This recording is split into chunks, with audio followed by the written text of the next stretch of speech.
নিজের লাগানো সরিষা শাক ভাজি করলাম। ওমান আরব সাগরের ছোটো মাছ ভাজি করলাম। আর হচ্ছে ভাত রান্না করছি, বক্স ধুয়ে নিছি, শাক দেব দুইজনরে। আমার লাগানো ওমানে আরবের মাটিতে লাগানো সরিষা শাক। কয়দিন পরে কুমড়া শাকও খাবো, বাঙ্গিও খাবো। লাগাইছি, ফুল হয়ে গেছে। কুমড়া গাছে জালিও এসে গেছে।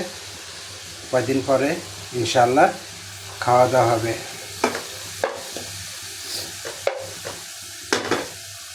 নিজের লাগানো সরিষা শাক ফিলিংসই আলাদা।